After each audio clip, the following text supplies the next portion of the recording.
commonly used industrial protocol, which is effectively used in utilities and manufacturing environment. So it is either serial or TCP/IP based. So many variants are available. So this particular protocol was first created by a vendor called as Programmable Logic Controller. So that is Modicon in 1970s. So it is one of the most widely used protocols in industry deployments, and it is developed, maintained, and governed by the Modbus organization. So authentication of communicating endpoints mm, is not available in this protocol because it would allow an inappropriate sender to send the command to the recipient. So there is no way to identify the sender in this particular protocol. So here in this, a message to reach its destination, it needs nothing more than the address of the recipient and also a function call that is sufficient to send the messages. So there is no way to guarantee about the legitimate sender who is sending the information. So Modbus is based on the serial communication. So when we use serial communication, which means one bit after another bit, so providing security for such communication becomes complex.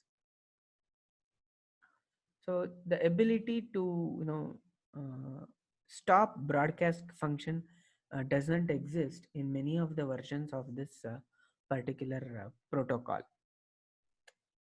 And also validation of the message content is not performed in the application. Instead, this entire protocol depends on the network stack to perform the validation process. Of course, using this particular protocol uh, will be a serious threat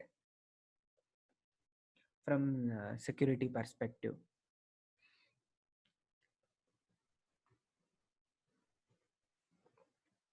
So another protocol include DNP3, that is distributed network protocol. This particular protocol is used in so multiple deployment scenarios in industries. So it is common in utilities, and also it is found in discrete and continuous process systems like ICS, SCADA protocol, and it is intended for serial communication between the controllers and simple improvised electronic devices. There is an explicit secure version of DNP3, but there also remain many insecure implementations of DNP3 also. So here in DNP3, the participants allow for unsolicited responses which could trigger an undesired response. So the missing security element here is the ability to establish the trust in the system state, and thus the ability to trust the sender and the information that the sender is sending is also not present here. So this security flaw exists in this DNP3 protocol. So in modern Ethernet switches, so a dynamic ARP inspection, so that is done to identify the security flaws that arise in this particular protocol. So another old industrial protocol includes ICCP, that is Inter Control Center Communication Protocol. So this is the common control protocol that is used in North American region. So this is used to communicate frequently between the utility nodes. So unlike other control protocols, so this ICCP was designed from inception to work across the WAN. So because given that data must traverse between the boundaries of different networks, so there will be an additional level of exposure and risk that could expose the application to the cyber attack. So this particular protocol used to communicate between the uh, two entities of maybe of the same organization at different geography. So when two entities needs to communicate which are at different portions of the geography, then there has to be a wide area network through which the packets will be sent. But if this ICCP protocol is used for such communication, then when the data is traversing outside the boundaries of the organization, then that could pose a serious threat and lead to cyber attacks. So initial versions of this ICCP had many areas of concerns of security. One key vulnerability would be the authentication, then encryption of uh, data was not happening in the protocol. So if the data that is being transmitted is not encrypted, which means anybody can tap into the network, read the packet contents, and get to know what is the information that is being exchanged. So that attack is also called as man in middle attack. And also, once the data is collected by the man in the middle attack, the same data can be replied back to the recipient so that the recipient will think the data is arriving from the legitimate sender. So such attacks are called as replay attacks. So ICCP suffer from the authentication problem, man in the middle attack, replay attacks. So another widely used protocol is OPC. So this OPC or OLE, so it is used for process control.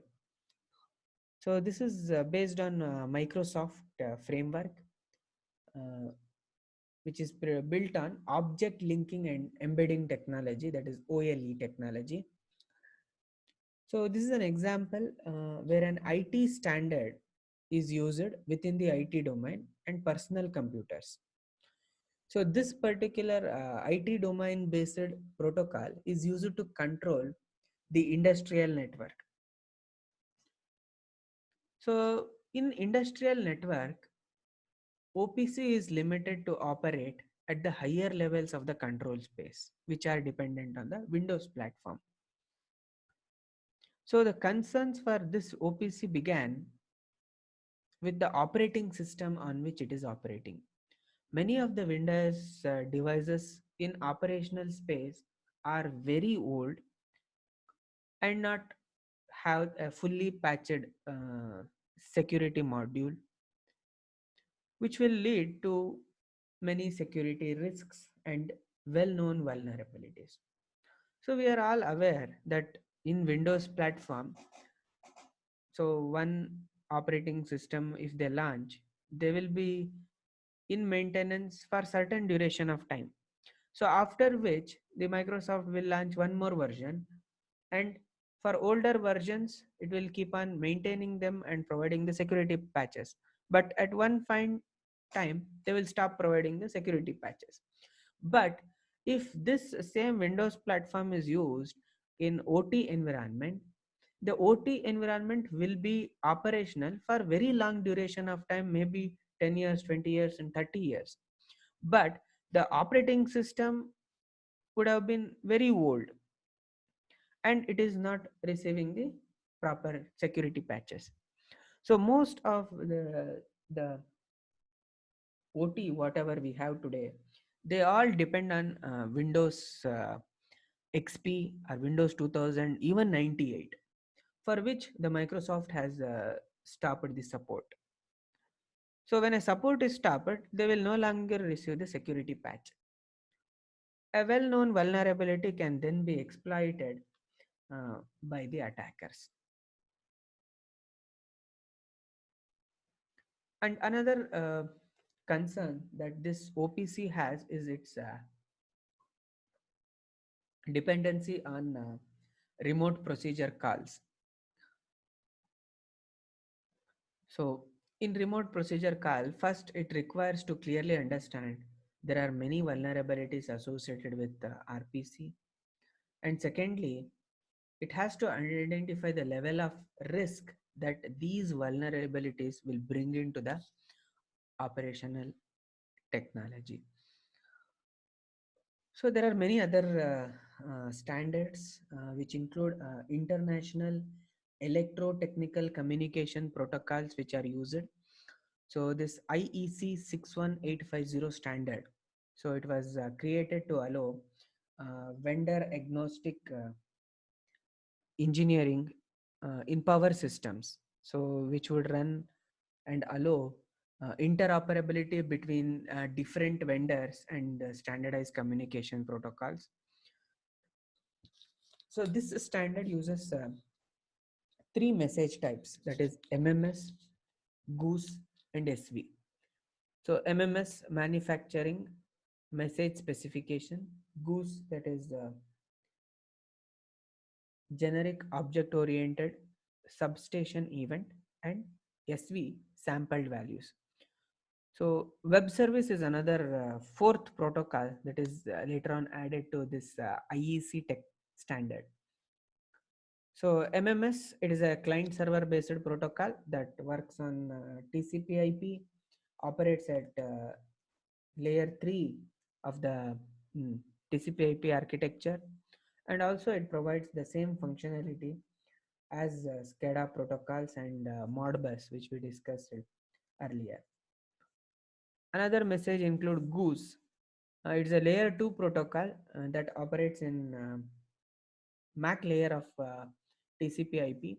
It operates via multicast over the Ethernet. So this particular protocol allow improvised electronic devices to exchange data horizontally between the base and between the substations. So this particular protocol is usually used in interlocking, measurement, and tripping signals. And the last message type include the SV.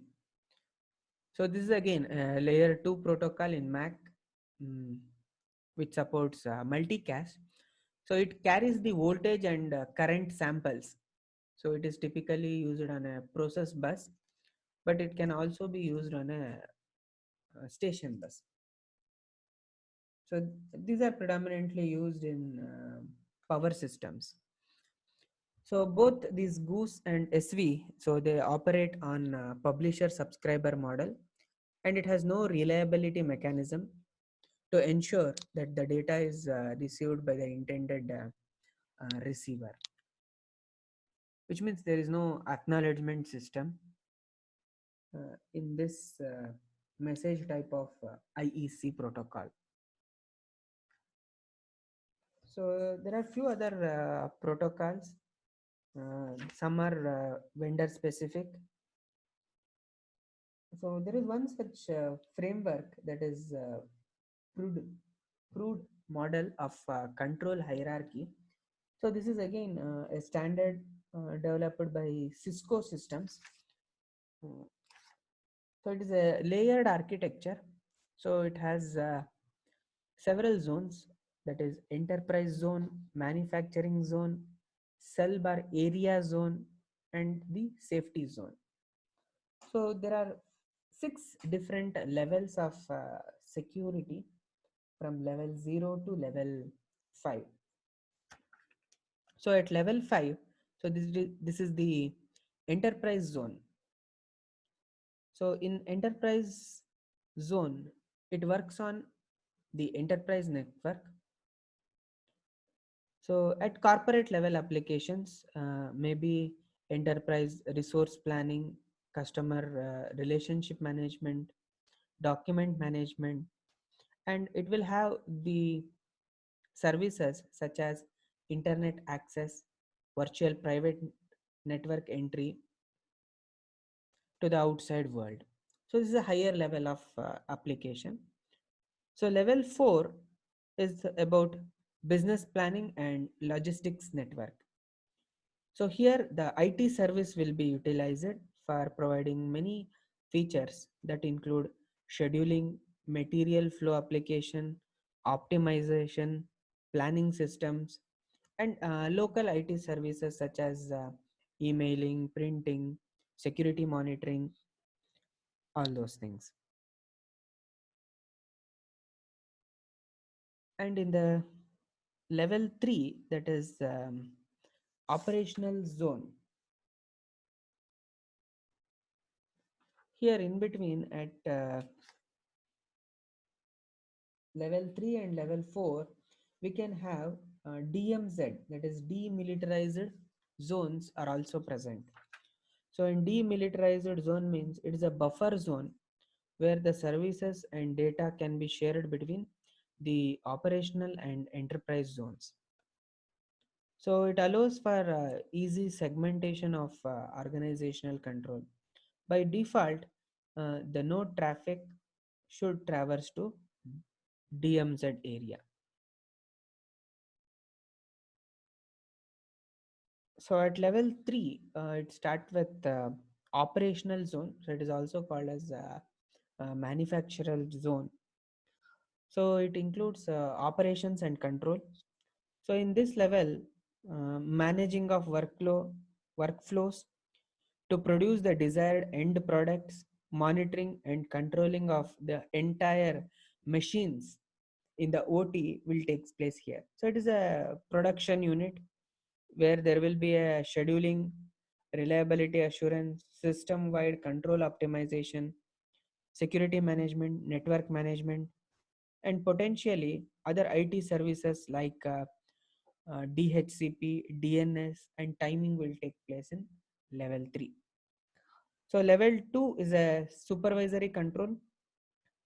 In this zone, it is a control room where the controller status will be there. Control system, network, or application administrative activities will take place, where there will be a human machine interface in this particular level. So level 1, that is a basic control. So at this level, controllers and IEDs, that is improvised electronic devices, so they will be there, and the controllers and IEDs will communicate with each other and will run and host all the control functionalities. So level 0 includes processors. So these include the sensors and actuators. If we look at the machines, so it includes the drives, motors, and robotic communication controllers. So once we have all the sensors, everything, the next stage will be the safety zone.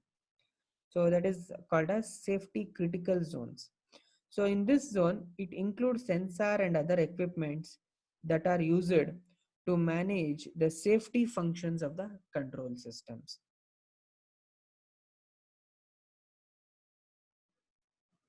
So this is the layered framework of the proved model for control hierarchy, where uh, from safety critical till enterprise network, each layer uh, will be having a different functionality and different security aspects.